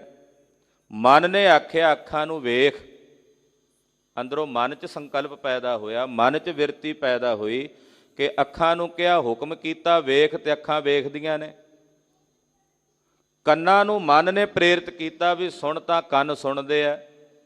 ਕਈ ਵਾਰ ਸਾਡਾ ਕੁਝ ਸੁਣਨ ਨੂੰ ਮਨ ਨਾ ਹੋਵੇ, ਆਪਾਂ ਕਹਿੰਦੇ ਭਾਈ ਚੁੱਪ ਕਰ ਜਾ, ਮੇਰਾ ਦਿਲ ਨਹੀਂ ਪਿਆ ਕਰਦਾ ਕੁਝ ਸੁਣਾ। ਕੋਈ ਬੁਲਾਣਾ ਚਾਹੇ, ਅਸੀਂ ਕਹਿੰਦੇ ਆ ਭਾਈ ਮੇਰਾ ਮਨ ਨਹੀਂ ਪਿਆ ਕਰਦਾ ਬੋਲਣ ਨੂੰ, ਚੁੱਪ ਕਰ ਜਾ। ਯਾਨੀ ਕਿ ਮਨ ਕਹਿੰਦਾ ਬੋਲਣ ਨੂੰ ਤੇ ਬੋਲਦੇ ਆ, ਮਨ ਕਹਿੰਦਾ ਵੇਖਣ ਨੂੰ ਤੇ ਅੱਖਾਂ ਵੇਖਦੀਆਂ ਨੇ। ਮਨ ਇਹਨਾਂ ਗਿਆਨ ਇੰਦਰੀਆਂ ਤੇ ਕਰਮ ਇੰਦਰੀਆਂ ਨੂੰ ਪ੍ਰੇਰਨੇ ਵਾਲਾ ਹੈ। ਹੁਣ ਇਹ ਗਿਆਨ ਇੰਦਰੀਆਂ ਤੇ ਕਰਮ ਇੰਦਰੀਆਂ ਨੇ ਗਊਆਂ। ਪੰਜਵੇਂ ਪਾਤਸ਼ਾਹ ਇਹਨਾਂ ਨੂੰ ਕਹਿ ਰਹੇ ਨੇ ਵੀ ਇਹ ਗਊਆਂ ਨੇ, ਇਹ ਗਊਆਂ ਦੇ ਸਮਾਨ ਨੇ। ਮਨ ਜਿਹੜਾ ਪਹਿਲਾਂ ਬੜਾ ਕਮਜ਼ੋਰ ਸੀ, ਵਿਕਾਰਾਂ ਦੇ ਭਾਰ ਥੱਲੇ ਦੱਬਿਆ ਰਹਿੰਦਾ ਸੀ, ਅੱਖਾਂ ਨਾਲ ਪਰਾਇਆ ਤਨ ਤੇ ਪਰਾਇਆ ਧਨ ਵੇਖਦਿਆਂ ਸਾਰੀ ਵਿਚਲਿਤ ਹੋ ਜਾਂਦਾ ਸੀ। ਕੰਨਾਂ ਨਾਲ ਕਿਸੇ ਬਗਾਨੇ ਦੀ ਨਿੰਦਾ ਤੇ ਆਪਣੀ ਉਸਤਤ ਨੂੰ ਸੁਣਦਿਆਂ ਸਾਰ ਬੜਾ ਖੁਸ਼ ਹੋ ਜਾਂਦਾ ਸੀ। ਚਮੜੀ ਨਾਲ ਕਿਸੇ ਚੰਗੀ ਚੀਜ਼ ਦਾ ਸਪਰਸ਼ ਕਰਦਿਆਂ ਬੜਾ ਖੁਸ਼ ਹੋ ਜਾਂਦਾ ਸੀ। ਰਸਨਾ ਨਾਲ ਕਿਸੇ ਚੰਗੇ ਪਦਾਰਥ ਨੂੰ ਖਾਂਦਿਆਂ ਸਾਰ ਬੜਾ ਖੁਸ਼ ਹੋ ਜਾਂਦਾ ਸੀ। ਯਾਨੀ ਕਿ ਜਿਹੜਾ ਮਨ ਇੰਨਾ ਛੀਣ ਤੇ ਕਮਜ਼ੋਰ ਸੀ ਕਿ ਇਹਨਾਂ ਗਊਆਂ ਰੂਪੀ ਇੰਦਰੀਆਂ ਦੇ ਦੁਆਰਾ ਵਿਸ਼ਿਆਂ ਨੂੰ ਗ੍ਰਹਿਣ ਕਰਕੇ ਵਿਕਾਰਾਂ ਦੇ ਭਾਰ ਥੱਲੇ ਦੱਬਿਆ ਰਹਿੰਦਾ ਸੀ। ਕਹਿੰਦੇ ਜਿਸ ਦਿਨ ਤੋਂ ਮੇਰੇ ਮਾਲਕ ਨੇ ਮੇਰੇ ਤੇ ਕਿਰਪਾ ਕਰ ਦਿੱਤੀ ਹੈ, ਵਿਕਾਰਾਂ ਦੇ ਭਾਰ ਥੱਲੇ ਦੱਬਿਆ ਹੋਇਆ ਇਹ ਮੇਰਾ ਮਨ ਬੱਬਰ ਸ਼ੇਰ ਬਣ ਗਿਆ, ਸਾਰਦੂਲ ਹੋ ਗਿਆ। ਬੱਬਰ ਸ਼ੇਰ ਬਣ ਕੇ ਇਹ ਜਿਹੜੀਆਂ ਇੰਦਰੀਆਂ ਰੂਪੀ ਗਊਆਂ ਨੇ, ਇਹਨਾਂ ਨੂੰ ਚਰਾਉਣ ਲੱਗ ਪਿਆ। ਯਾਨੀ ਕਿ ਇਹਨਾਂ ਨੂੰ ਸਾਧ ਸੰਗਤ ਵਾਲੇ ਪਾਸੇ ਪ੍ਰੇਰਨਾ ਕਰਕੇ ਲਾਣ ਲੱਗ ਪਿਆ ਕਿ ਮਨ ਕਹਿੰਦਾ ਇਹ ਨੇਤਰ, ਇਹਨਾਂ ਨੇਤਰਾਂ ਨਾਲ ਸਤ ਸੰਗਤ ਦੇ ਗੁਰੂ ਕੇ ਪਿਆਰਿਆਂ ਦੇ ਗੁਰੂ ਦੇ ਦਰਸ਼ਨ ਕਰ। ਮਨ ਕਹਿਣ ਲੱਗ ਪਿਆ ਸਰਵਣਾ ਨੂੰ, ਸਰਵਣੋ ਸਤਿਗੁਰਾਂ ਦੇ ਸ਼ਬਦ ਸੁਣਨ ਵਾਸਤੇ ਤੁਸੀਂ ਇਹ ਸੰਸਾਰ 'ਚ ਆਏ ਹੋ। ਮਨ ਕਹਿਣ ਲੱਗ ਪਿਆ ਹੈ ਮੇਰੇ ਹੱਥੋਂ ਸਤਿਗੁਰਾਂ ਦੀ ਸੇਵਾ ਕਰੋ, ਚਰਨਾਂ ਨਾਲ ਚੱਲ ਕੇ ਸਤਿਗੁਰਾਂ ਦੇ ਧਰਮ ਸਥਾਨਾਂ ਦੀ ਯਾਤਰਾ ਕਰੋ। ਯਾਨੀ ਕਿ ਇਹ ਮਨ ਇਹਨਾਂ ਇੰਦਰੀਆਂ ਰੂਪੀ ਗਊਆਂ ਨੂੰ ਚਰਾਉਣ ਲੱਗ ਪਿਆ।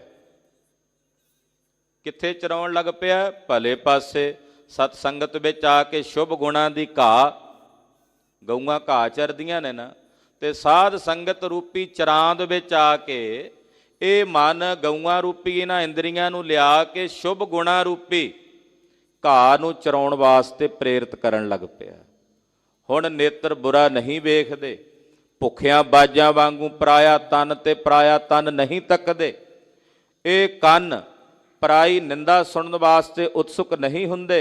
ਇਹ ਜ਼ੁਬਾਨ ਸਵਾਦ ਚੱਖਣ ਤੇ ਕਿਸੇ ਦੀ ਨਿੰਦਾ ਜਾਂ ਕੜਵਾ ਬੋਲਣ ਵਾਸਤੇ ਨਹੀਂ ਚੱਲਦੀ। ਇਹ ਹੱਥ ਕਿਸੇ ਦਾ ਬੁਰਾ ਨਹੀਂ ਕਰਦੇ।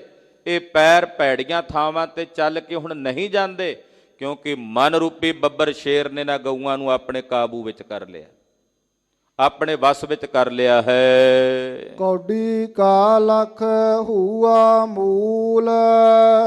ਕਹਿੰਦੇ ਜਿਹੜਾ ਇਹ ਮਨੁੱਖ, ਜਿਹੜਾ ਇਹ ਜੀਵ, ਜਿਹਦੀ ਕੀਮਤ ਇੱਕ ਕੌਡੀ ਭਰ ਵੀ ਨਹੀਂ ਸੀ।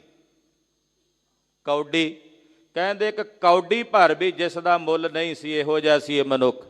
ਵਿਕਾਰਾਂ ਦੇ ਭਾਰ ਥੱਲੇ ਦੱਬਿਆ ਹੋਇਆ, ਇੰਨਾ ਨੀਚ ਹੋ ਰਿਹਾ ਸੀ ਕਿ ਇਹਦਾ ਮੁੱਲ ਇੱਕ ਕੌਡੀ ਭਰ ਵੀ ਨਹੀਂ ਸੀ। ਜਦੋਂ ਸਤਿਗੁਰਾਂ ਦੀ ਦਇਆ ਹੋਈ, ਕਿਰਪਾ ਨਿਧਾਨ ਪ੍ਰੀਤਮ ਨੇ ਆਪਣੀ ਦਇਆ ਦ੍ਰਿਸ਼ਟੀ ਕਰਕੇ ਵੇਖਿਆ ਤੇ ਕਹਿੰਦੇ ਕੌਡੀ ਭਰ ਜਿਸ ਜੀਵ ਦਾ ਮੁੱਲ ਨਹੀਂ ਸੀ, ਉਹ ਲੱਖਾਂ ਦਾ ਹੋ ਗਿਆ। आठ धाम को छिपरो होयो लाखीणा। गोबिंद गोबिंद गोबिंद संग नाम देओ मन लीणा। आठ धाम को छिपरो होयो लाखीणा। जिस ਛਿੰਬੇ ਦਾ ਅੱਧੀ ਦਮੜੀ ਮੁੱਲ ਨਹੀਂ ਸੀ, ਕਹਿੰਦੇ ਉਹ ਲੱਖਾਂ ਦਾ ਹੋ ਗਿਆ ਪਰਮੇਸ਼ਰ ਦਾ ਭਜਨ ਕਰਕੇ। ਸ਼ਰਮ ਕਰਤੇ ਦਮ ਆਢ ਕੋ ਤੇ ਗਨੀ ਧਨੀਤਾ। ਜਿਹੜੇ ਇੱਕ ਅੱਧੀ ਦਮੜੀ ਪਿੱਛੇ ਵੀ ਮਿਹਨਤਾਂ ਮਸ਼ੱਕਤਾਂ ਘਾਲਦੇ ਫਿਰਦੇ ਸੀ ਤੇ ਹਾਸਲ ਨਹੀਂ ਸੀ ਹੁੰਦੀ, ਉਹ ਧਨੀ ਗਿਣੇ ਜਾਣ ਲੱਗ ਪਏ। ਜਿਸ ਦਾ ਮੁੱਲ ਇੱਕ ਕੌਡੀ ਭਰ ਨਹੀਂ ਸੀ ਜੀਵ ਦਾ, ਸਤਿਗੁਰਾਂ ਦੀ ਦਇਆ ਨਾਲ, ਸਤਿਗੁਰਾਂ ਦੀ ਕਿਰਪਾ ਨਾਲ ਕਹਿੰਦੇ ਉਹ ਲੱਖਾਂ ਦਾ ਹੋ ਗਿਆ। ਬਕਰੀ ਕੋ ਹਸਤੀ ਪ੍ਰਤਪਾਲੇ। ਕੈਸੀ ਹੈਰਾਨੀ ਹੈ, ਕੈਸਾ ਅਚਰਜ ਹੈ ਵੀ ਬੱਕਰੀ ਨੂੰ ਹਾਥੀ ਪਾਲ ਰਿਹਾ। ਕਿੱਥੇ ਬੱਕਰੀ ਤੇ ਕਿੱਥੇ ਹਾਥੀ? ਬੱਕਰੀ ਨੂੰ ਹਾਥੀ ਪਾਲ ਰਿਹਾ। ਬੱਕਰੀ ਇੱਥੇ ਕਿਹਾ ਹੈ ਵਿਵੇਕ ਨੂੰ। ਜਿਹੜਾ ਵਿਵੇਕ ਪਹਿਲਾਂ ਬੱਕਰੀ ਵਾਂਗੂ ਨਿਮਾਣਾ ਸੀ, ਵਿਵੇਕ ਬੁੱਧੀ, ਜਿਹਦਾ ਦਾਨ ਆਪਾਂ ਸਤਿਗੁਰਾਂ ਦੇ ਚਰਨਾਂ 'ਚ ਰੋਜ਼ ਅਰਦਾਸ ਕਰਕੇ ਮੰਗਦੇ ਹਾਂ। ਜਦੋਂ ਦਾਨ ਮੰਗਦੇ ਆ ਨਾ ਸਤਿਗੁਰਾਂ ਕੋਲੋਂ ਕਿ ਸਿੱਖਾਂ ਨੂੰ ਸਿੱਖੀ ਦਾਨ, ਕੇਸ ਦਾਨ, ਰਹਿਤ ਦਾਨ, ਤੇ ਨਾਲ ਇੱਕ ਦਾਨ ਮੰਗਦੇ ਆ ਵਿਵੇਕ ਦਾਨ। ਹਾਰ ਪਰਿਓ ਸੁਆਮੀ ਕੈ ਦੁਆਰੈ ਦੀਜੈ ਬੁੱਧ ਵਿਵੇਕਾ। ਉਹ ਵਿਵੇਕ ਬੁੱਧੀ। ਵਿਵੇਕ ਕਿਸ ਨੂੰ ਕਹਿੰਦੇ ਆ? ਬਿਬ ਨਾਮ ਦੋ ਦਾ ਹੈ, ਦੋ ਨੂੰ ਛੱਡ ਕੇ ਇੱਕ ਨੂੰ ਗ੍ਰਹਿਣ ਕਰ ਲਵੇ, ਉਹਨੂੰ ਕਹਿੰਦੇ ਨੇ ਵਿਵੇਕ। ਹੰਸ ਨੂੰ ਵਿਵੇਕੀ ਕਹਿੰਦੇ ਆ। ਉਹਦੇ ਅੱਗੇ ਦੁੱਧ ਰੱਖ ਦਿਓ ਨਾ, ਉਹ ਆਪਣੀ ਚੁੰਝ ਪਾਉਂਦਾ ਜਦੋਂ ਦੁੱਧ ਵਿੱਚ, ਤੇ ਉਹਦੀ ਚੁੰਝ ਦੀ ਖਟਾਸ ਨਾਲ ਦੁੱਧ ਪਾੜ ਜਾਂਦਾ, ਪਾਣੀ ਨੂੰ ਛੱਡ ਕੇ ਦੁੱਧ ਦੀਆਂ ਫੁੱਟੀਆਂ ਗ੍ਰਹਿਣ ਕਰ ਲੈਂਦਾ। ਜੋ ਅਸਾਰ ਨੂੰ ਤਿਆਗ ਕੇ ਸਾਰ ਨੂੰ ਗ੍ਰਹਿਣ ਕਰ ਲਵੇ, ਝੂਠ ਨੂੰ ਤਿਆਗ ਕੇ ਸੱਚ ਨੂੰ ਗ੍ਰਹਿਣ ਕਰ ਲਵੇ, ਉਹਨੂੰ ਕਹਿੰਦੇ ਆ ਵਿਵੇਕੀ। ਨਕਟੀ ਕੋ ਠਨਗਨ ਬਾਡਾ ਡੂੰ ਕਿਨ੍ਹਾ ਵਿਵੇਕੀ ਕਾਟੀ ਤੂੰ। ਵਿਵੇਕ, ਜਿਹੜਾ ਵਿਵੇਕ ਪਹਿਲੋਂ ਵਿਵੇਕ ਦੀਪ ਮਲੀਨ ਵੀ ਪਹਿਲਾਂ ਤੁੱਛ ਸੀ ਵਿਵੇਕ, ਬੱਕਰੀ ਵਾਂਗੂ ਬੜਾ ਕਮਜ਼ੋਰ ਤੇ ਨਿਮਾਣਾ ਜਿਹਾ ਸੀ। ਜਿਸ ਦਿਨ ਸਤਿਗੁਰਾਂ ਦੀ ਦਇਆ ਦ੍ਰਿਸ਼ਟੀ ਹੋਈ, ਜਦੋਂ ਗੁਰਦੇਵ ਦੀ ਕਿਰਪਾ ਵਰਤੀ, ਤੇ ਕਹਿੰਦੇ ਹਾਥੀ ਵਾਂਗੂ ਪ੍ਰਬਲ ਹੋ ਕੇ ਉਹ ਵਿਵੇਕ ਦੀ ਪਾਲਣਾ ਕਰਨ ਲੱਗ ਪਿਆ। ਹਾਥੀ ਬਲੀ ਹੁੰਦਾ। ਜਿੰਨੇ ਜਾਨਵਰ ਨੇ, ਭਾਵੇਂ ਸ਼ੇਰ ਨੂੰ ਸਾਰਿਆਂ ਦਾ ਰਾਜਾ ਕਿਹਾ ਜਾਂਦਾ, ਪਰ ਬਲ ਕਰਕੇ ਤਾਂ ਹਾਥੀ ਬਲੀ ਹੈ ਨਾ। ਬਲ ਤਾਣ ਤਾਂ ਹਾਥੀ ਵਿੱਚ ਵੱਧ ਹੁੰਦਾ। ਜਿਹੜੀ ਬੱਕਰੀ ਦੇ ਸਮਾਨ ਵਿਵੇਕ ਬੁੱਧੀ ਸੀ ਪਹਿਲਾਂ, ਬੜੀ ਕਮਜ਼ੋਰ, ਵਿਵੇਕ ਆਉਂਦਾ ਹੀ ਨਹੀਂ ਸੀ, ਝੱਟ ਤਰਕ ਪੈਦਾ ਹੋ ਜਾਂਦਾ ਸੀ, ਝੱਟ ਸ਼ੰਕਾ ਆ ਜਾਂਦਾ ਸੀ। ਜਿਨ੍ਹਾਂ ਦੀ ਵਿਵੇਕ ਰੂਪੀ ਬੁੱਧੀ ਬੱਕਰੀ ਦੇ ਸਮਾਨ ਕਮਜ਼ੋਰ ਹੋਵੇ, ਉਹਨੂੰ ਜਿਹੜਾ ਮਰਜ਼ੀ ਤਰਕ ਪਾ ਦੇਵੇ, ਜਿਹੜਾ ਮਰਜ਼ੀ ਸ਼ੰਕਾ ਪਾ ਦੇਵੇ, ਕਹਿਣਾ ਹੀ ਹੈ ਬਸ ਮੂੰਹ ਤੋਂ, ਨਾ ਭਾਈ ਇਹ ਕੰਮ ਗਲਤ ਹੈ। ਅਗਲੇ ਨੇ ਕਹਿਣਾ ਜੀ ਫਲਾਣੇ ਪ੍ਰਚਾਰਕ ਨੇ ਕਿਹਾ ਸੀ ਵੀ ਇਹ ਕੰਮ ਗਲਤ ਹੈ। ਸੁਣਨ ਵਾਲਾ ਝੱਟ ਸ਼ੰਕਾਗ੍ਰਸਤ ਹੋ ਗਿਆ। ਇਹਦਾ ਮਤਲਬ ਉਹਦੀ ਜਿਹੜੀ ਵਿਵੇਕ ਬੁੱਧੀ ਸੀ ਉਹ ਬੱਕਰੀ ਵਾਂਗੂ ਕਮਜ਼ੋਰ ਸੀ। ਜੇ ਹੁੰਦੀ ਹਾਥੀ ਵਾਂਗੂ ਪ੍ਰਬਲ, ਉਹਦਾ ਨਿਸ਼ਚਾ ਹੋਣਾ ਸੀ ਪੱਕਾ। ਉਹਨੇ ਕਹਿਣਾ ਸੀ ਨਾ ਬਈ, ਸਤਿਗੁਰੂ ਸੱਚੇ ਪਾਤਸ਼ਾਹ ਜੀ ਦੀ ਬਾਣੀ ਦਾ ਸਿਧਾਂਤ ਇਹ ਕਹਿੰਦਾ, ਕੋਈ ਪ੍ਰਚਾਰਕ, ਕੋਈ ਲੈਕਚਰਾਰ, ਕੋਈ ਮਹਾਤਮਾ ਕੁਝ ਕਹੇ, ਜੋ ਸਤਿਗੁਰੂ ਸੱਚੇ ਪਾਤਸ਼ਾਹ ਜੀ ਦੀ ਬਾਣੀ ਨੇ ਕਿਹਾ ਇਹ ਇਤੀ ਹੈ, ਇਹ ਸੱਤ ਹੈ, ਉਹਦੀ ਸੁਰਤ ਕਦੇ ਵੀ ਕਿਸੇ ਦੀ ਕਹੀ ਹੋਈ ਗੱਲ ਨਾਲ ਸ਼ੰਕਾਗ੍ਰਸਤ ਨਹੀਂ ਹੁੰਦੀ। ਬਹੁਤੇ ਸ਼ੰਕੇ ਜਿਹੜੇ ਸਾਡੇ ਹਿਰਦਿਆਂ 'ਚ ਪੈਦਾ ਹੋਏ ਨੇ ਨਾ, ਜੇ ਕਿਸੇ ਨੇ ਕਹਿ ਦਿੱਤਾ ਨਾ ਭਾਈ ਆਹ ਕੰਮ ਨਹੀਂ ਕਰਨਾ, ਹੁਣ ਉਹ ਸ਼ੰਕੇ ਮੈਂ ਇੱਥੇ ਦੁਹਰਾਵਾਂ ਨਾ ਤਾਂ ਜੋ ਸਾਡੇ ਹਿਰਦੇ ਦੇ ਵਿੱਚ ਉਹ ਪ੍ਰਬਲ ਨਾ ਹੋ ਜਾਣ। ਉਹ ਸ਼ੰਕੇ ਨਿਰਮੂਲ ਜਿਹੜੇ ਅਸੀਂ ਆਪਣੇ ਹਿਰਦੇ ਵਿੱਚ ਉੱਦਾਂ ਹੀ ਚੁੱਕੀ ਬੈਠੇ ਆ ਨਾ, ਉਹ ਇਸੇ ਕਰਕੇ ਚੁੱਕੀ ਬੈਠੇ ਆ ਕਿਉਂਕਿ ਵਿਵੇਕ ਦੀਪ ਮਲੀਨ ਹੋ ਗਿਆ। ਜੇ ਵਿਵੇਕ ਹੋਵੇ ਤਾਂ ਉਸ ਵਿਵੇਕ ਦੇ ਦਾਨ ਦੇ ਨਾਲ ਵਿਚਾਰ ਹੁੰਦੀ ਹੈ, ਉਸ ਵਿਚਾਰ ਦੇ ਨਾਲ ਫਿਰ ਗ੍ਰਹਿਣ ਕਰੀਦਾ ਵੀ ਆਹ ਗ੍ਰਹਿਣ ਕਰਨਾ ਤੇ ਤਿਆਗਣਾ।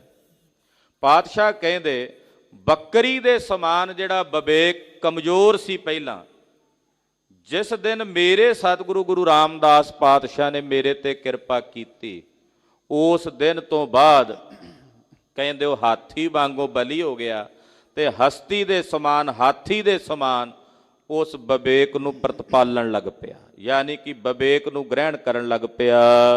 ਆਪਣਾ ਪ੍ਰਭ ਨਦਰ ਨਿਹਾਲੇ। ਉੱਪਰ ਜੋ ਕੁਝ ਵੀ ਦੱਸਿਆ 3 ਪੰਕਤੀਆਂ 'ਚ, ਇਹ ਤਾਂ ਸੰਭਵ ਹੋਇਆ, ਗਊਆਂ ਨੂੰ ਸ਼ੇਰ ਤਾਂ ਚਾਰਨ ਯੋਗ ਹੋਇਆ, ਕੌਡੀਆਂ ਤੋਂ ਲੱਖਾਂ ਦਾ ਇਹ ਤਾਂ ਹੋਇਆ, ਵਿਵੇਕ ਇਹਦੇ ਅੰਦਰ ਪ੍ਰਬਲ ਤਾਂ ਹੋਇਆ ਜਦੋਂ ਆਪਣੇ ਪ੍ਰਭੂ ਨੇ ਆਪ ਨਦਰ ਕਰਕੇ, ਦਇਆ ਕਰਕੇ ਇਹਦੇ ਵੱਲ ਵੇਖਿਆ ਤੇ ਇਹਨੂੰ ਨਿਹਾਲ ਕੀਤਾ। ਆਖੋ ਸਤਨਾਮ ਸ੍ਰੀ।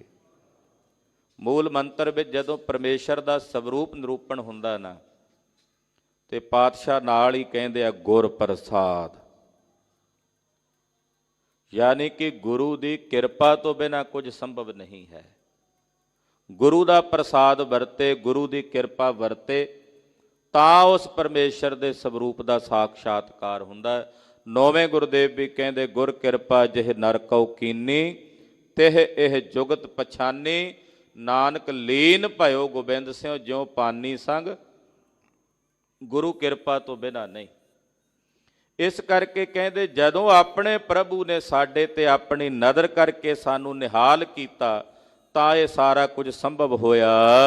ਕਿਰਪਾ ਨਿਧਾਨ ਪ੍ਰੀਤਮ ਪ੍ਰਭ ਮੇਰੇ। ਮੇਰਾ ਪ੍ਰਭੂ ਕਿਰਪਾ ਦਾ ਖਜ਼ਾਨਾ ਹੈ, ਕਿਰਪਾ ਦਾ ਨਿਧਾਨ ਕਹੀਏ ਖਜ਼ਾਨਾ ਹੈ, ਜੋ ਸਾਰੇ ਸੰਸਾਰ ਤੇ ਆਪਣੀ ਕਿਰਪਾ ਦ੍ਰਿਸ਼ਟੀ ਕਰਦਾ ਹੈ। ਵਰਨ ਨਾ ਸਾਕੋ ਬਹੁ ਗੁਣ ਤੇਰੇ। ਇਹ ਕਿਰਪਾ ਨਿਧਾਨ ਮੇਰੇ ਪ੍ਰੀਤਮ ਪ੍ਰਭੂ ਜੀ, ਤੁਹਾਡੇ ਗੁਣ ਇਤਨੇ ਨੇ ਮੈਂ ਆਪਣੀ ਰਸਨਾ ਤੋਂ ਵਰਣਨ ਕਰਕੇ ਨਹੀਂ ਕਹਿ ਸਕਦਾ। ਅਨੇਕ ਗੁਣਾਂ ਦੇ ਤੁਸੀਂ ਮਾਲਕ ਹੋ, ਬੇਅੰਤ ਗੁਣਾਂ ਦੇ ਮਾਲਕ ਹੋ। ਰਹਾਓ ਦੀਸਤ ਮਾਸ ਨਾ ਖਾਏ ਬਿਲਾਈ। ਕਦੇ ਐਸਾ ਹੋ ਸਕਦਾ ਵੀ ਬਿੱਲੀ ਦੇ ਸਾਹਮਣੇ ਮਾਸ ਪਿਆ ਹੋਵੇ ਤੇ ਉਹ ਨਾ ਖਾਵੇ? ਬਿੱਲੀ ਦੇ ਸਾਹਮਣੇ ਮਾਸ ਪਿਆ ਹੋਵੇ ਤੇ ਉਹ ਨਾ ਭਖੇ? ਇਹ ਨਹੀਂ ਨਾ ਹੋ ਸਕਦਾ। ਤਾਂ ਭੱਜ ਕੇ ਜਾਏਗੀ, ਖਾਵੇਗੀ, ਉਹਦਾ ਭੋਜਨ ਹੈ ਮਾਸ। ਪਰ ਇੱਥੇ ਗੁਰਦੇਵ ਕਹਿੰਦੇ ਹੈ ਬਿੱਲੀ ਮਾਸ ਵੇਖ ਰਹੀ ਹੈ ਪਰ ਖਾਂਦੀ ਨਹੀਂ। ਦੀਸਤ ਮਾਸ ਨਾ ਖਾਏ ਬਿਲਾਈ। ਮਹਾਰਾਜ ਜੀ ਦੇ ਬਚਨਾਂ ਵਿੱਚ ਗੁੱਝੇ ਭੇਦ ਨੇ। ਕਹਿੰਦੇ ਆ ਵੀ ਬਿੱਲੀ ਮਾਸ ਵੇਖ ਕੇ ਮਾਸ ਖਾਂਦੀ ਨਹੀਂ। ਇੱਥੇ ਬਿੱਲੀ ਕਿਹਨੂੰ ਕਿਹਾ? ਇੱਥੇ ਆ ਸਾਡੀ ਜਿਹੜੀ ਬੁੱਧੀ ਹੈ ਨਾ, ਇਹ ਬਿੱਲੀ ਹੈ। ਇਹ ਜਦੋਂ ਪਦਾਰਥਾਂ ਦਾ ਮਾਸ ਵੇਖਦੀ ਹੈ ਤੇ ਇਹਦੇ ਵਿੱਚ ਤ੍ਰਿਸ਼ਨਾ ਉੱਠਦੀ ਹੈ ਤੇ ਭੱਜ ਕੇ ਉਹਨਾਂ ਪਦਾਰਥਾਂ ਵੱਲ ਭੱਜਦੀ ਹੈ। ਪਦਾਰਥਾਂ ਰੂਪੀ ਜਿਹੜਾ ਮਾਸ ਹੈ ਉਹਦੇ ਵੱਲ ਭੱਜ ਭੱਜ ਕੇ ਜਾਂਦੀ ਹੈ ਤ੍ਰਿਸ਼ਨਾਵਸ ਹੋ ਕੇ। ਕਹਿੰਦੇ ਜਿਸ ਦਿਨ ਮੇਰੇ ਗੁਰੂ ਨੇ ਮੇਰੇ ਤੇ ਕਿਰਪਾ ਕੀਤੀ, ਮੇਰੀ ਬੁੱਧੀ ਵਿੱਚ ਸਬਰ ਆ ਗਿਆ, ਸੰਤੋਖ ਆ ਗਿਆ।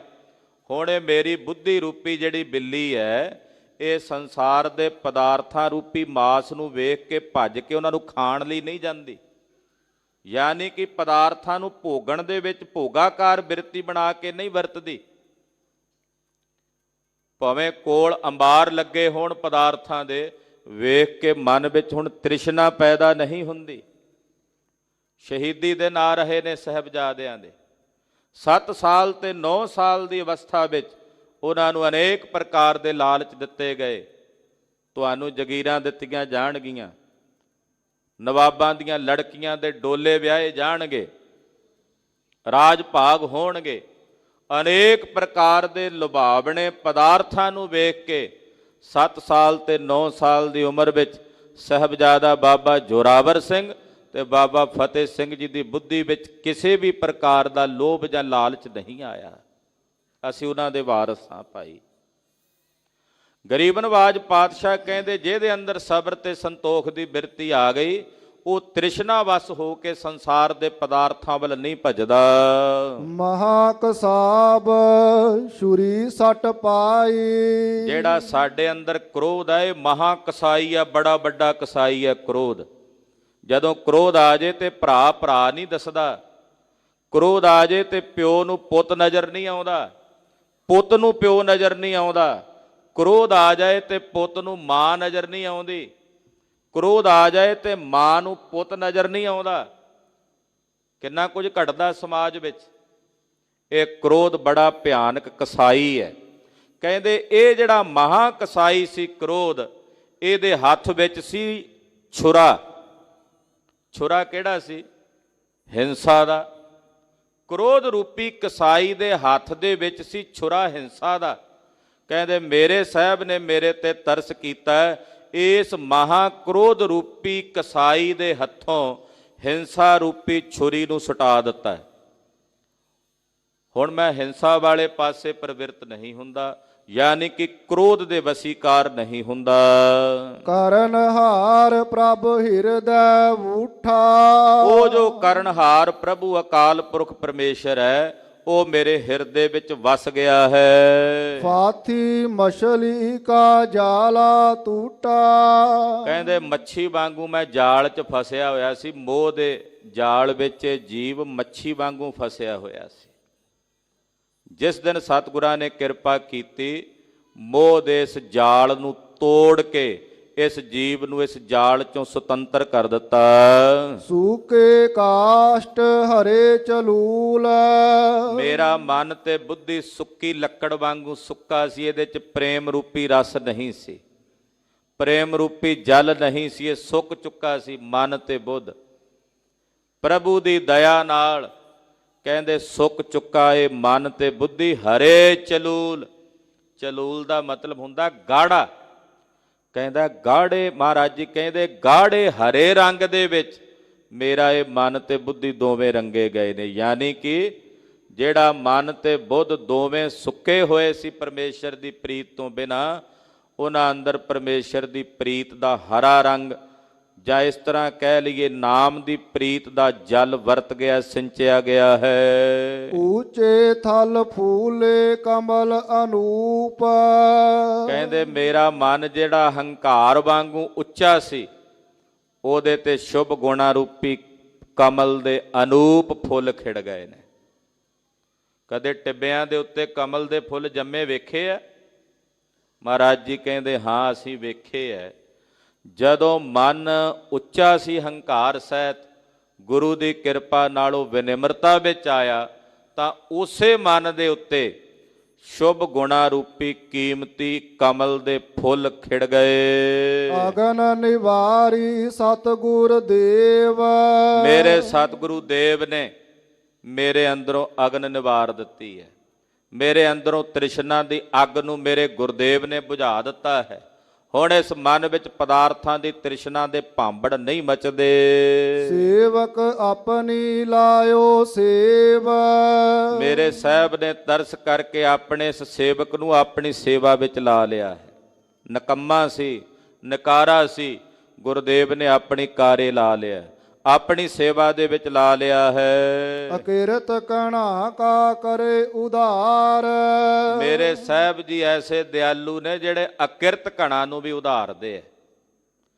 ਜਿਹੜੇ ਪਰਮੇਸ਼ਰ ਦੀ ਕੀਤੀ ਨੂੰ ਨਾ ਜਾਣਨ ਉਹਨੂੰ ਕਹਿੰਦੇ ਅਕਿਰਤ ਕਣ ਭਾਰੇ ਭੋਈ ਅਕਿਰਤ ਕਣ ਮੰਦੀ ਹੋ ਮੰਦੇ।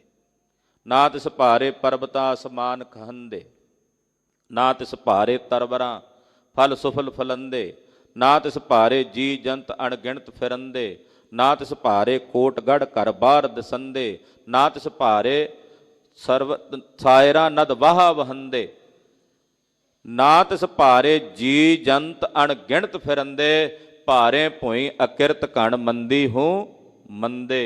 ਮੇਰਾ ਵਾਹਿਗੁਰੂ ਅਕਿਰਤ ਕਣਾਂ ਦਾ ਵੀ ਉਧਾਰ ਕਰਦਾ ਹੈ,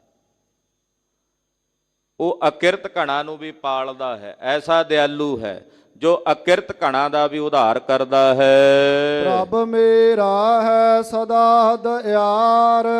ਮੇਰਾ ਪ੍ਰਭੂ ਸਦਾ ਹੀ ਦਿਆਲੂ ਹੈ, ਸਦਾ ਹੀ ਦਇਆ ਦੇ ਘਰ ਵਿੱਚ ਆ ਕੇ ਦਇਆ ਵਰਤਾਉਂਦਾ ਹੈ। ਸੰਤ ਜਨਾ ਕਾ ਸਦਾ ਸਹਾਈ। ਮੇਰਾ ਪ੍ਰਭੂ ਆਪਣੇ ਸੰਤ ਜਨਾਂ ਦੇ ਸਦਾ ਹੀ ਸਹਾਈ ਹੈ।